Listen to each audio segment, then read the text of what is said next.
Now let's talk about the so-called middle income trap.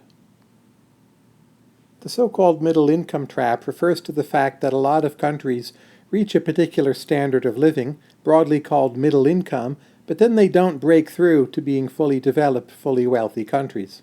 If you look at this graph here, you can see that Japan has broken through, and you can see that South Korea has broken through, Singapore and Taiwan, but most developing nations, they reach this certain level, it's the group banded in here, and then they more or less stick there. They grow slowly, and they do not, as I said, fully develop.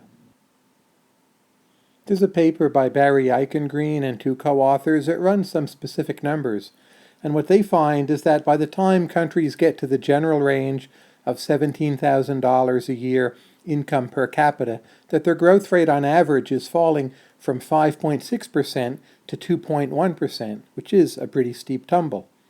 They also find this is especially likely for societies as they get older and countries which had driven their earlier growth with an artificially low real exchange rate.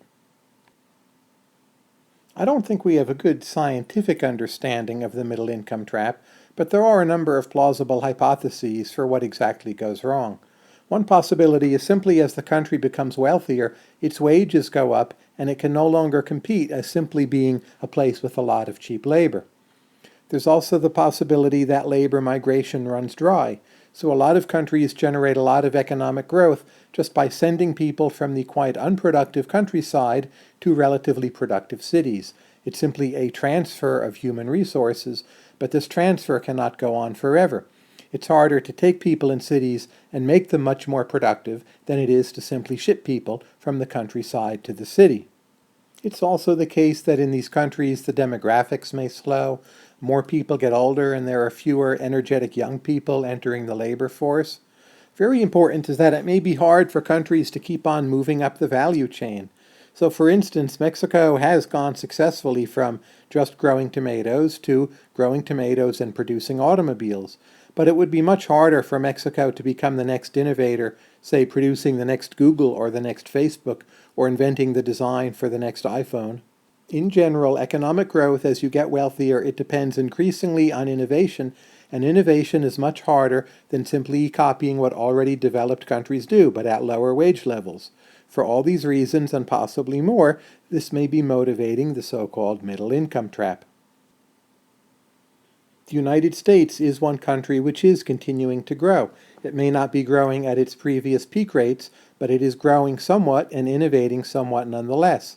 But we can see by looking at the United States just how hard this is, how many pieces of the puzzle have to fit together just right for notions such as the iPhone or Google or Facebook to have been possible. As mentioned before, some countries have broken through the middle income trap, such as Japan and South Korea. And the way they have done it is by a combination of factors, but they have continued to invest in economic specialization, they have improved their systems of education, they have worked at being innovators, they have moved to democracy, they have thick middle classes which demand decent results from their governments, and maybe most importantly, putting these all together, for a country to break through the middle income trap, it has to be capable of producing large-scale institutions at world-class levels. Very often the middle income trap is discussed today in the context of China. Will China continue to grow at outrageously high rates, or will the Chinese economic miracle slow down considerably and China would then be caught in the middle income trap? Of course, there are economists on both sides of this debate. The China optimists say the country has a lot more building to do and a lot more people it can make productive, and that fundamentally the productive institutions are on the right track. The pessimists point out that a lot of Chinese institutions appear to be of relatively low quality, and China has progressed a great deal by copying production methods and by lowering their costs, but that China is not really close to being a major innovator.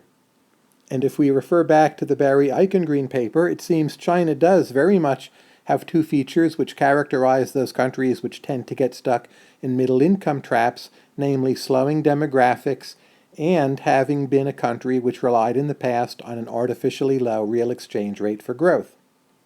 This debate continues, and of course, time will tell. To read more on the middle income trap, I recommend that you Google to these sources, which are all online, and for some general readings, you can simply try Googling middle income trap.